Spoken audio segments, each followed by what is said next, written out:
Was scary, traumatic, but I got over it quickly because little did I know next month something more traumatic would happen to me. My phone was robbed. Like, hey guys, welcome back to another video. I'm recording twice in one day. I'm really dedicated towards this cause. So this video is basically going to be my 2026 recap, my goals, a reflection of the year, highs and lows, what I accomplished, what I want to improve on. Just want to go back a little bit to the end of 2024, which was like peak. A few of the canon events that happened.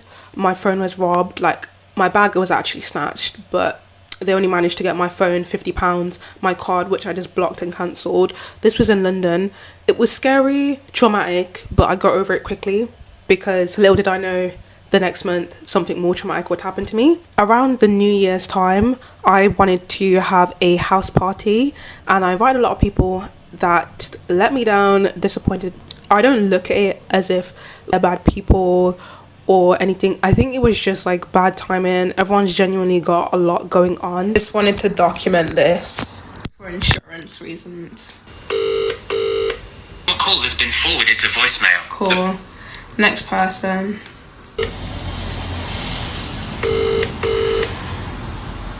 I feel like I cut off a lot of people then that I didn't even really need to cut off. I think I was just in my feels.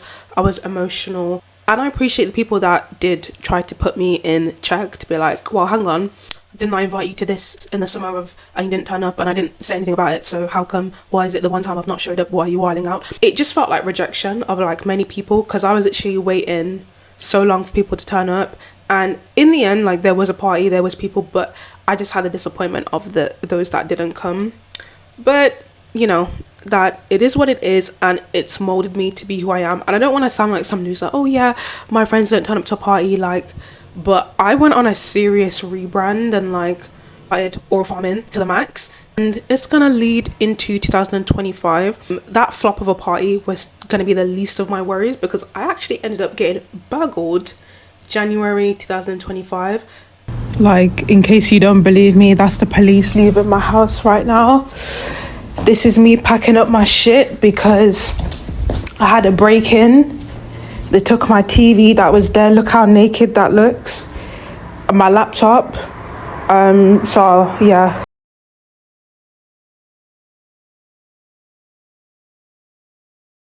Stole my laptop.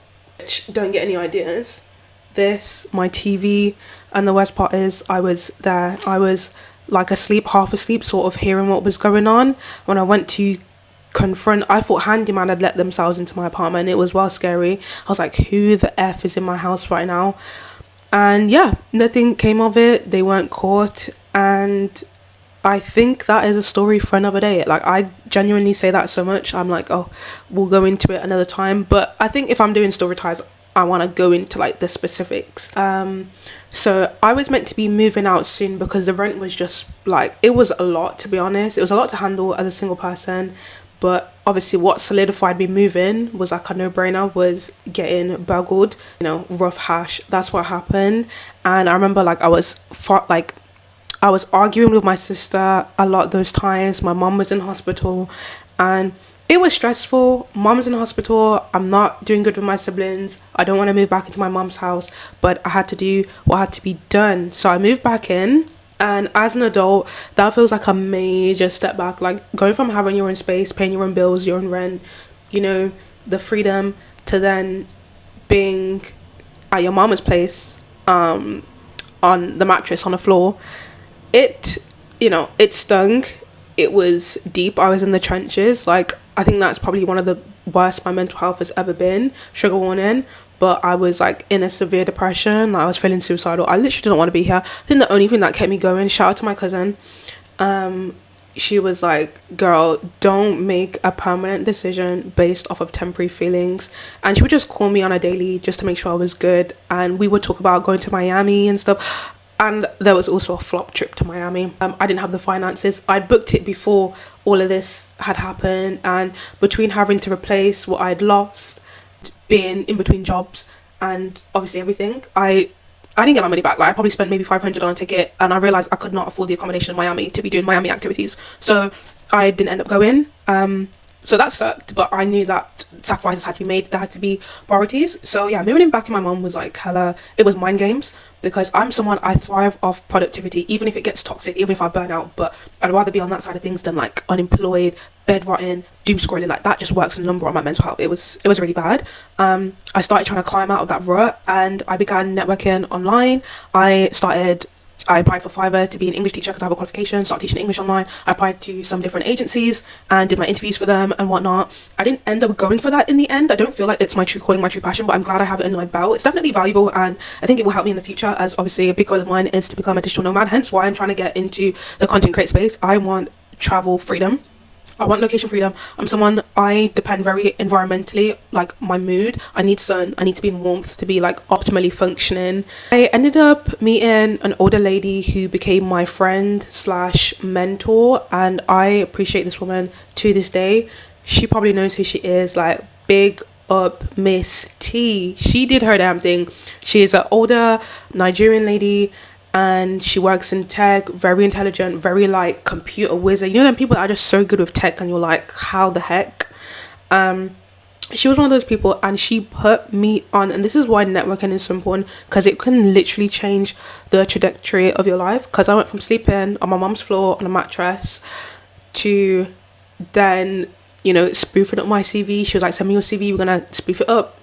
Added some stuff to it, used a bit of AI, and lo and behold, she got me an interview directly for a 5-star hotel in London.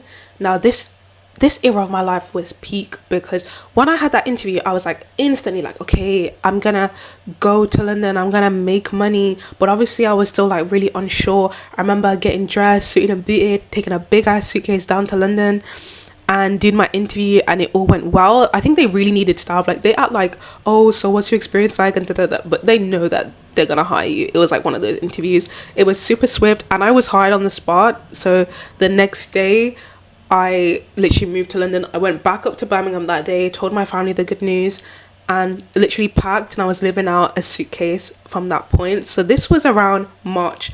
I just packed my life in a suitcase and moved to London.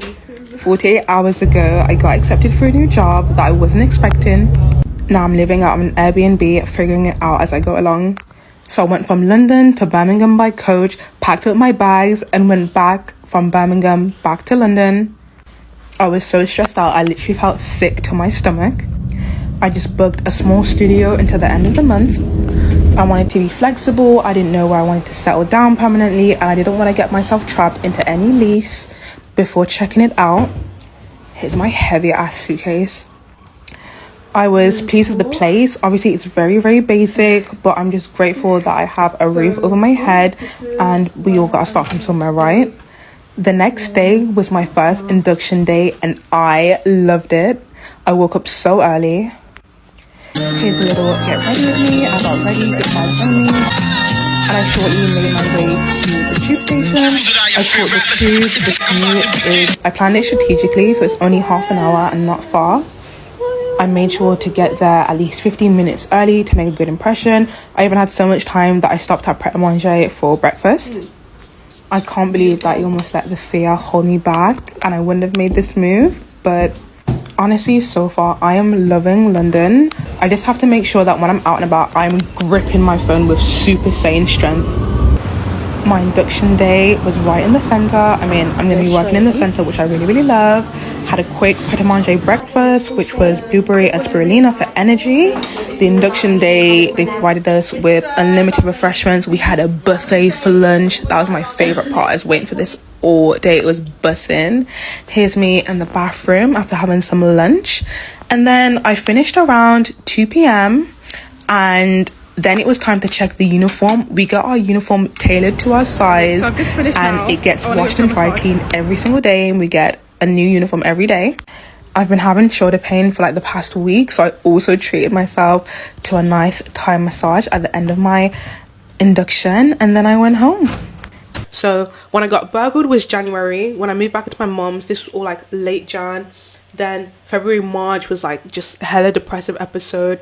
Then like middle of March is when I did this interview, and towards the end of March is when I like moved down to London. Basically I packed my suitcase, those big 25 kg suitcases, and I was living out of Airbnb. Yes, it was expensive, but I was in some like pretty like sketchy like studios, like tiny bathrooms, like the tiny sinks I hate so much. Yeah, started my induction day. These were really fun. These were really good. Like they were giving us free food, like free drink. Like it was peak in a good way. Like, so this was my second day in London. I got myself a chicken shawarma pret a manger wrap. It was really nice. And then headed to work for my second induction day. After the first day, I was really excited and looking forward to this. And whilst I was expecting another buffet, this time was a restaurant experience. We got to pick from the menu. After, I've literally been having so much fun this past couple of days in London. I'm really excited to see what the future will bring. It was top tier, and obviously because it's like a bougie luxury environment, those are all the sorts of places that I'm really used to, so I was gassed.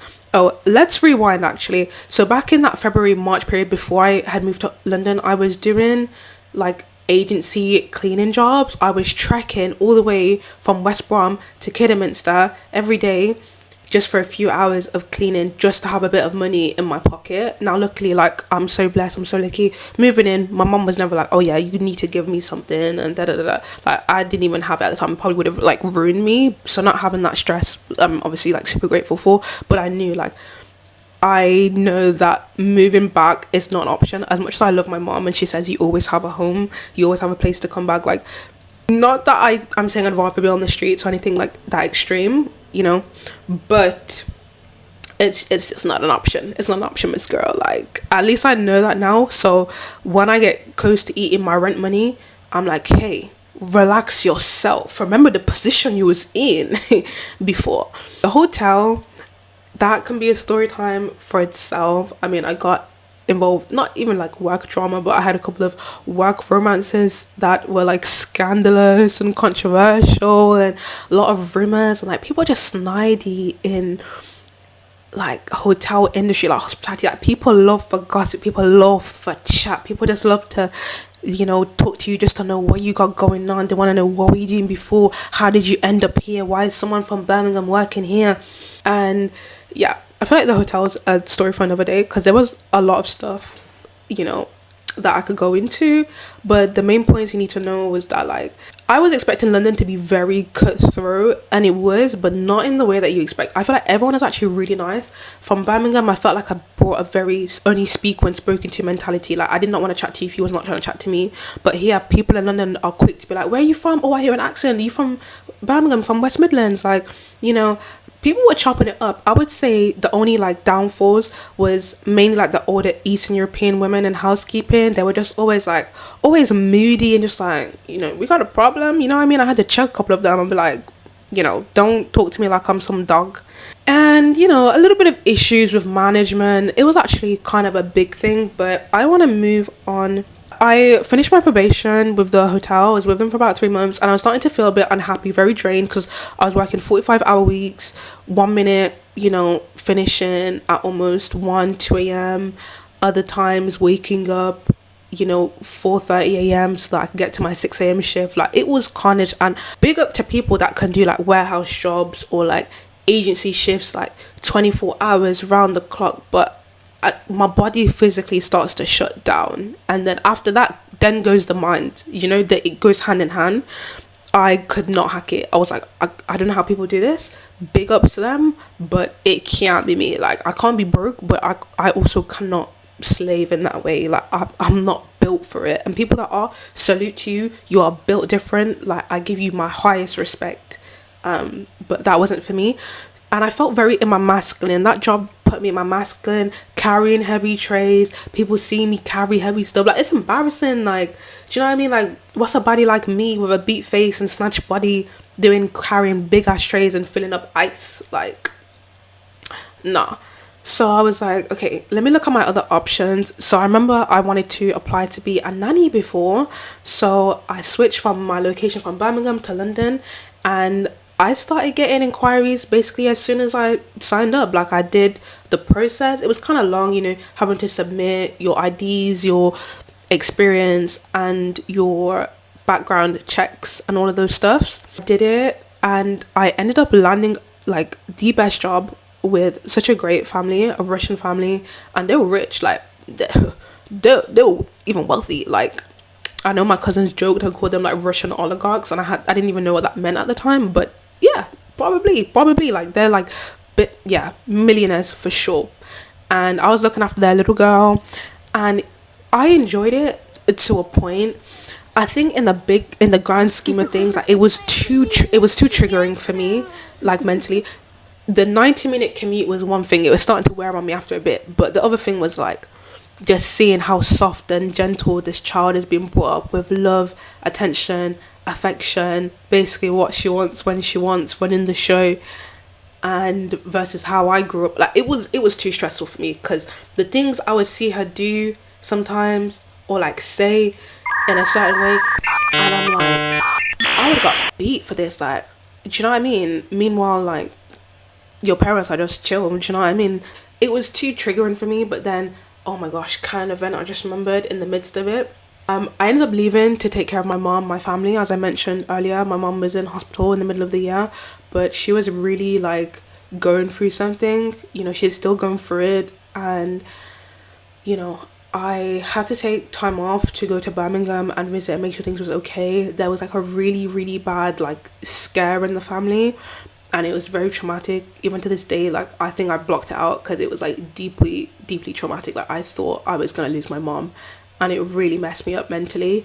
And trying to look after someone else's child when you're trying to parent your mom was a weird place to be in.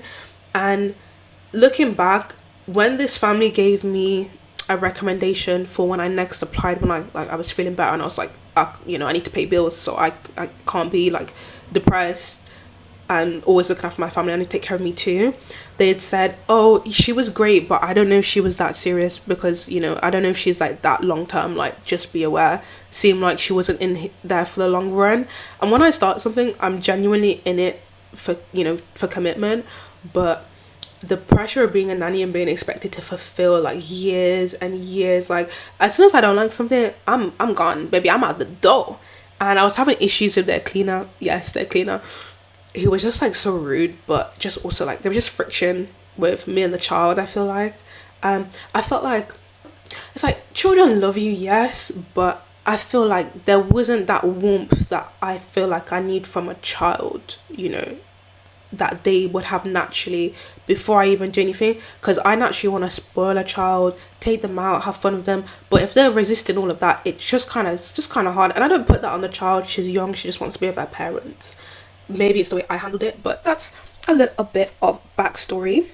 Going back, oh yeah, after spending so much money on Airbnbs and it just was not sustainable, I started looking for places. This era was stressful. The market in London is diabolical. It should be illegal. Everything is too expensive or too far, and like people are trying to like sell rooms on like spare rooms and stuff that literally like you go in there to view and you're like, hell no, like this is given prison. This is, you know, and when you're desperate, you're like, oh yeah, this could work, like this is close to where I need to be. And I remember telling some people at work like, oh, I need time off work to look for places because it's hard to do viewings and come in for work, you know, finish at 4, and these letting offices usually close like 5:30 and stuff. And bless my roommate, sent from God, Freddie, shout out to you. He got me where I am right now, and I'm still here to this day. So yeah, I found a place. The process was kind of long. Like I had to send so many like documents and write to rent and stuff like this. Like being an immigrant is so hard in the UK, guys. But finally got it sorted. I'm still here. I'm comfortable and happy. And in the grand scheme of things, I honestly won the roommate lottery. Like they're quiet, they're respectful, considerate, clean. You know, for the most part. So, you know, because I know I can be messy. Like if you even see my room right now, but you know what I mean. Like there's just yeah. I think I definitely won with the roommate lottery. Like I'm very grateful. It's just very far out. That's the only thing I don't like. I'm a central babe. I like to go central and all them hotspot places, and I'm very far from all of that.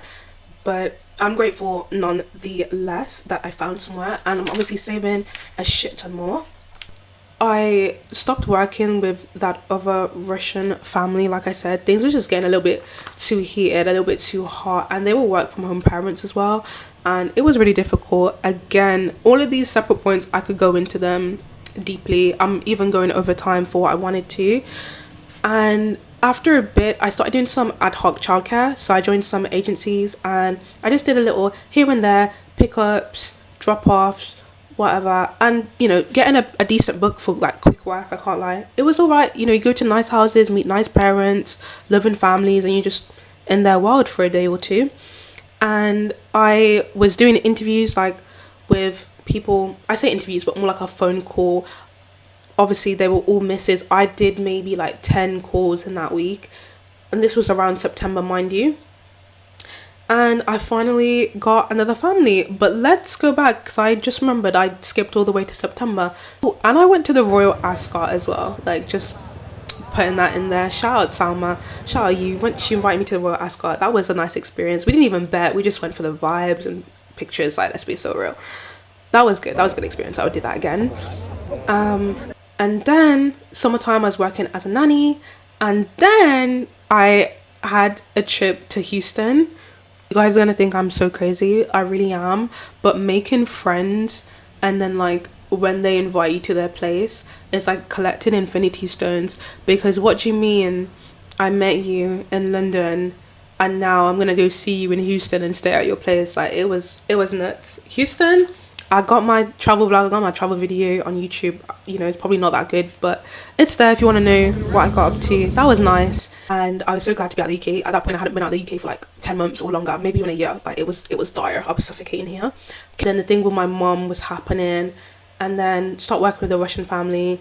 Then around September, on my birthday, that's when I was applying for all these nanny places, and I finally like had a match. Someone literally down the road, like I can walk to work, and I'm so gassed. I've never been in such close proximity to work or school or anything before, so I'm saving so much money also on transport, because before I was spending so much getting on the tube, which is so expensive. Like, TfL is a scam. I walk to work. It's getting harder in the winter months, but we shall persevere. I'm staying fit, I'm staying active, and this family is so much more down to earth. So it wasn't triggering. It wasn't as triggering for me, because they just seem like a normal, loving family. It wasn't so like such like a big unrealistic gap of like their background and mine, even though they are yet another Russian family. Skim over some bits a little bit. I had a birthday mishap, and I don't think I've come online and said this, but there was a girl I was speaking to. I can't lie, she had my heart. And if you know me in real life and like this is news to you, then congratulations, I guess. Like, I cringe so much at the thought of people like that actually know me, knowing that, you know, I swing both ways. But do you know what I mean? Like, love me, hate me, leave me, but it is what it is. And I was really going through it with my sexuality, I can't lie. Like, I keep saying it's a story for another day, it's too long to get into it. It's a very complicated, traumatic, complex topic, my sexuality. But I sort of had like a gay awakening. I was like, nah, like, I can't do men again. Like, this babe like has my heart so bad. Anyways, she ended up kind of breaking my heart. I feel like I broke it myself because I put too much pressure. Like, I'm always the one that fall in love first, so it's like I feel like I was pressing and she just wasn't really on that. But I ended up not really celebrating my birthday because I was meant to see her. Ended up seeing my cousins instead because they came through. They came in clutch and we had a great time. We had a blast. Obviously, I was like didn't go through it, but they showed up for me, and yeah, I actually spent my actual birthday with them, so that was good. Shout out to Aja and Amy. Was working with a new family, everything's going great. To cut it short, I went to Spain, I went to Barcelona, I went to Madrid. I met some really cool people there, people that I'm still in touch with to this day. And I would say I even love, like, I met some really cool people out there. I loved it. And then not long after, like December, my early December, took a trip to Paris for a weekend. It was my sister's birthday, and yeah, we linked up. And then she left the next day, and I was still there for a couple more nights. And I just enjoyed food, enjoyed night out. And after that, I kept getting sick after having like wild night outs, and I was sort of burnt out from going out. It's too cold, it's too expensive. What am I even doing here? It was just all given very like pick me, choose me, and I'm just feeling like a delinquent. And I was actually starting to question my life. I was thinking, what are we doing here? Came back also in November, so I went on a social media hiatus as well. I spoke about this in another video. From September to all the way, yeah, from like start of October all the way to November, because I say that like that's such a long time, like, oh, a month without social media. I felt so productive, like with less screen time. My screen time literally dropped from like 8 hours, 10 hours down to 4. and it was the clear mind. Like, I was so happy. I was so happy just listening to music and affirmations, and just I was so locked in. And when I came back online, I locked in with the content. I was posting, doing daily uploads. I started a new page for P Polymath. So everything that I do, because I do everything, I will post on that page. Anything to do with social media marketing, I've spoke about this before, social media management. I feel like one thing you'll notice about me is I have a continuity of my goals, even if they sway sometimes and I change my mind. I feel like there's always been like a stark continuity with my goals. Like, since I can remember journaling, like since I was a youngin', I wanted to be a content creator. I wanted to be on YouTube. I didn't, before influencer was already a thing, but I wanted to be that. And I wanted to be a creative, basically. And I feel like I've been robbed of my creativity. Like, I could have gone Hollywood, I could have been Hollywood. Obviously, I'm grateful I'm not. I'm glad I'm not. I always say this, but just knowing the opportunities some people had while I was just in pure survival mode, it's like, yeah, comparison is a thief of joy. But it kind of hurt me though, you know. So I'm still working towards being a digital nomad, having freedom to traveling the world, being a social media marketer, manager, content creator. Yeah, I've been on my content grind. I've been posting religiously. I wouldn't say strictly every day. Like, some days I've missed 1, 2, 3. Like, it was getting pretty bad that like end of December during the festive season. I was just like really busy, overwhelmed. But then I'll compensate, and I'll post like 5 or 6 maybe the next day. Yeah, a few of my videos have done well. I feel like viral is like losing its meaning to call things viral when it's got like 10k or 20 or even 30, you know, anything less than 100. Viral has lost its meaning, but I have had a lot of videos that have done well. Like, usually within a row, there'll be like one that exceeds, you know, a certain amount of views. For me, I think 10k plus is like is good. Like, it's a good video, do you know what I mean? It doesn't have to be always like 500k or a million likes for, I think, for a video to do well. And sometimes like the like ratio is different. Like, you might get less views but more likes, and other times you get bare views and no likes because people are just stingy with likes. And I've definitely learned a lot since becoming consistent. I'm like, why didn't I start sooner? Amazing things that happened to me as a result of posting consistently. Back in summer as well, I had my first collab. I got invited by Afghan restaurant. Shout out Hanger Lane, the bar restaurant. They invited me and I went solo because I was like, I don't know if this is legit. And I had so much food and it was so good, and I just reviewed them in exchange, and that was really nice because I was like, wow, I've only got 5k on TikTok, so I'm already in a position where people are inviting me. I was chuffed and I wanted more of that.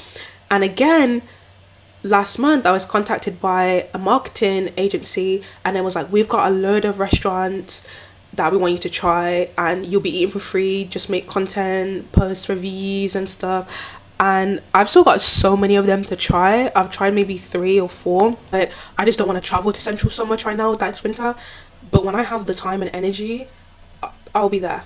I'm so grateful. Like, just knowing in the back of my head, like, I could go out to eat for free like anytime I wanted is amazing. I mean, want to work and build on that. I networked. I networked with other creators. Shout out to Etty. Like, shout out to you, because it made me realize nothing is impossible. You are a full-time content creator, you're doing UCG, you're a model. Modeling is also something that I want to get into more. I feel like that's more for my personal Instagram, because I'm very much into fashion. I didn't realize it before, but I'm more into fashion than I thought. I'm not like crazy into it, like I can tell you, oh, this is this cut and this material, but I know what looks nice for me anyways. And I definitely want to work more on that, show people, like, you know, I can dress, like, yeah, I can put that on, I can put a fit on. I recently got into doing UCG creation.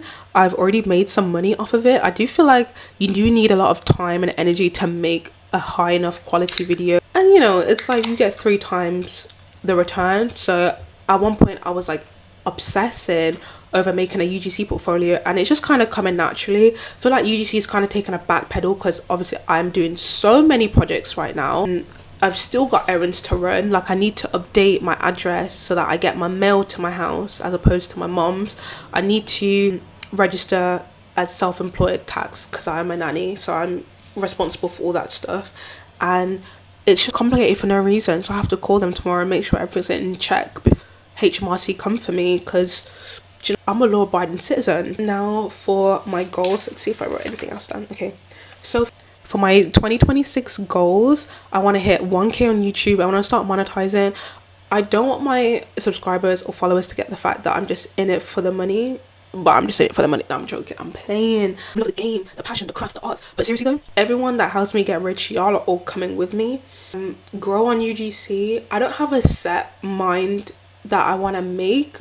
I would say, because the thing is, to say like, oh, I want to make for an extra 500 or 1,000 off UGC, people say that they make that in months, but as someone who's already working essentially full-time, like, how are people finding time to both work and content create and do UGC? It's a lot. It's a lot. Maybe I need to like narrow my standards, but 10k on TikTok, I've been stagnant on 5.7, I believe, for the longest of times. I'd really appreciate, TikTok just wants you to pay to boost your views. Nah, my followers have been growing incrementally. Sometimes they'll dip, but I'm really trying to hit 6k because right now my followers are so stagnant, and it's like I don't want to have to start a new page when I've already got content on this page. So yeah, you're gonna need to start hitting that follow button. I'll be so real. Stop being stingy. 1k on IG for Penny's Pantry. We're at 660 right now. I can't lie, I have sponsored some posts on IG and they always do really well and they always do get me a ton of followers, but it's like, it feels like it's cheating because why am I paying? It's essentially paying for followers, and it's like after a bit, so obviously some of them will just unfollow, but it does work, and I do think organic growth is important, but I just feel like sometimes when you're just like really stagnant, you just need to boost them numbers, baby. It's like, if you got it, obviously now I'm thinking, why did I spend so much on promo when like, can I even pay my rent this month? Do you know what I mean? And yeah, I want to work more on my creativity side. I want to create more than I consume, hence why I'm here. When I'm done editing this, I'm going to be posting on TikTok, so long form, short form. And I have a lot of abandoned projects and it hurts my heart. Like, I abandoned my podcast. I felt like I abandoned my podcast so that this is essentially now my podcast, I guess.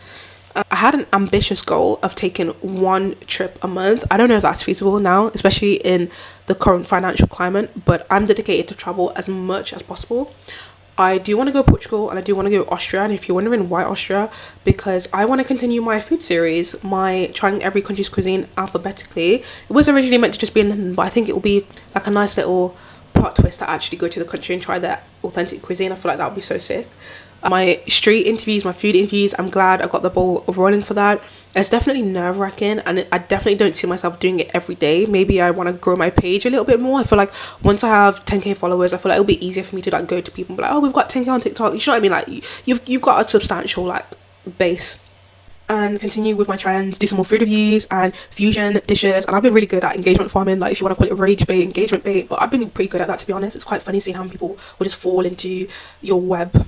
If you guys enjoyed my 2025 recap and my 2026 goals, just to like mention something as an honorable mention, happy 10-year anniversary gang Joe. I've had Snapchat now for so long, since 2016, like so it's like 10 years, and now it's at a point now we're having Snapchat anniversaries. Like, there's some people I've never met that I've had on Snapchat through like the beginning.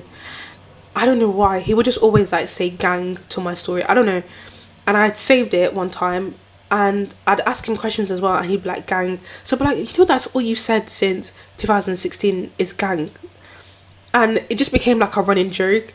I'd be like, okay, I'll message you next year, gang, gang, gang, gang, gang. Message you next year, occasionally like a birthday message, or like, oh, it's halfway through the year, how's it been for you? Quick exchange, gang. And we've just hit a 10 month, we've hit 10-year anniversary on that, and people were saying, oh my gosh, like, you guys are so silly for that, and that's a How I Met Your Mother story. And I can't lie, yeah, it's pretty cool. Like, that's a unique thing that I will be carrying with me for the longest of time. Like, it's tradition at this point. Gang. Thank you so much for watching. If you made it to the end, don't forget to subscribe and like the video to boost it in the algorithm, and I will try and make more frequent videos and hopefully just improve the quality. Thinking of doing some vlogs. Like, I feel like I'm gonna try and do something different, creative focused. Like, every week I might switch it up. This week is drawing, but let's talk about it in another video. Bye guys.